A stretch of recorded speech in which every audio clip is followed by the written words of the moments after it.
You're welcome to my channel. In this video we are going to look at container accounts. So we are going to start by defining what a container is. A container is an item that keeps things. For example, we have bottles of soda,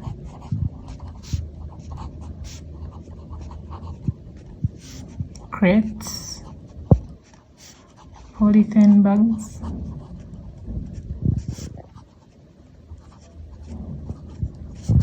paper bags, etc.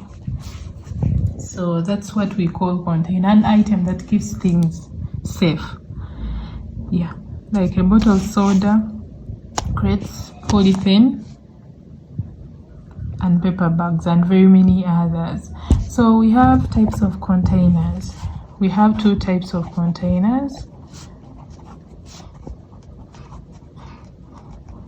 The first one is returnable containers.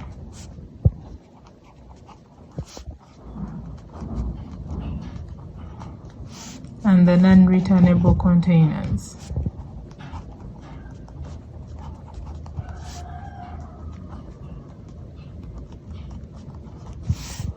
Returnable containers are returned to the seller after some time. Then non-returnable, they are never returned. The example of returnable containers, we have bottles of soda, bottles of beer. They are always returned to the seller. Then crates of soda, they are always returned. Then the non-returnable containers, we have polythene bags, because every time you go to the shop and they give you a Kavera, you don't return it. So polythene bags, paper bags, these are non-returnable containers. So those are the two types of containers that we have. And the container accounts that we prepare are always for returnable containers. We do not prepare container accounts for non-returnable containers, but we prepare for returnable containers. So let's look at the key terms that we are going to be using when it comes to container accounts. So the first term that we have is cost price. Cost price refers to the price at which the company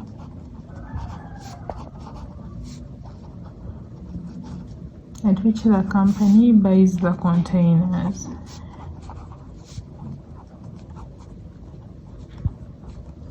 Like those bottles of soda that we drink Coca-Cola in, they are also just bought by the company. So the price at which the company buys those containers is what we call the cost price. Then another term that we have is the charge out price. The charge out price is the price at which the containers are charged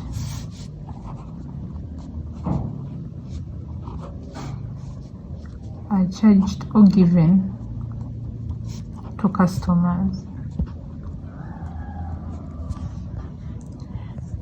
So when people go to buy soda from the company, they are always charged for those bottles of soda and the crates of soda. So the price at which they charge them is what we call the charge out price.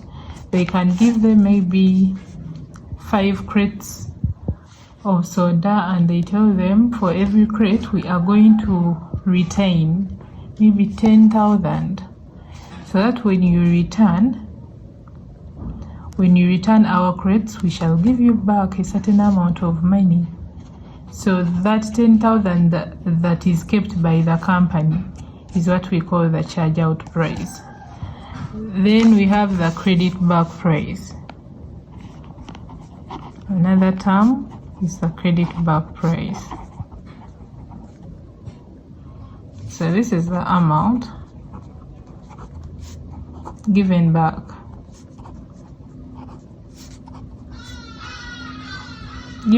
to customers when containers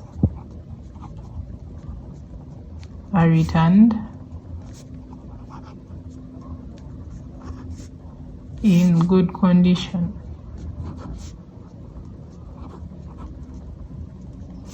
and in a specified period.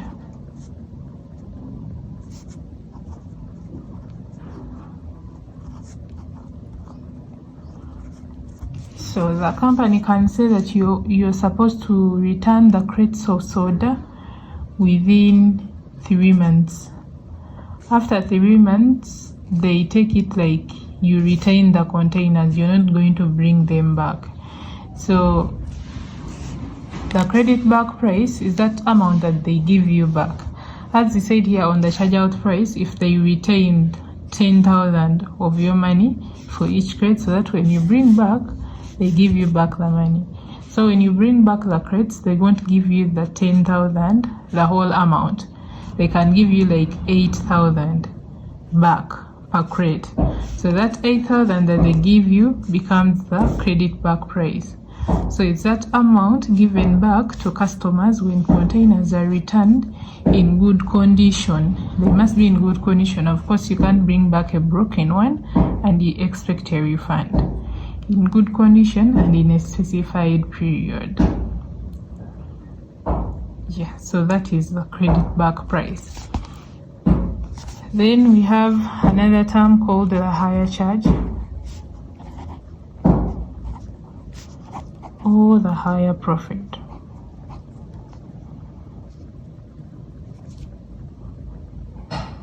The hire charge or the hire profit, so this is the difference.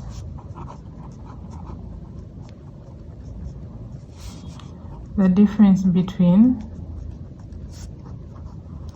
the charge out price and the credit back price.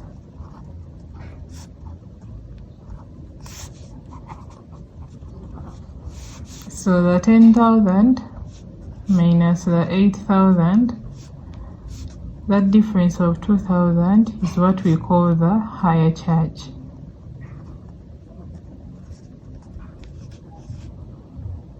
So those are the key terms.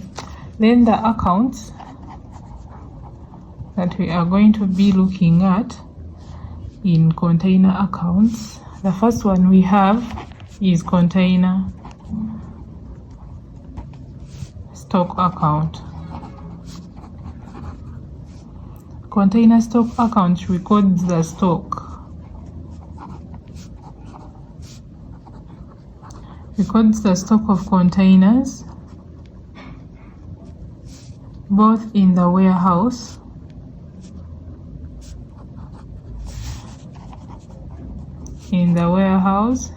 stock premises and in the hands of the customers.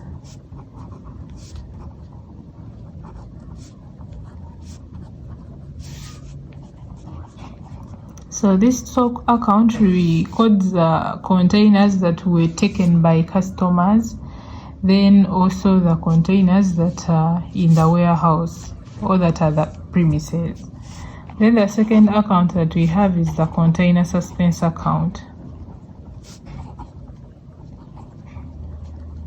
Container suspense account, and this one records containers in the hands of the customers.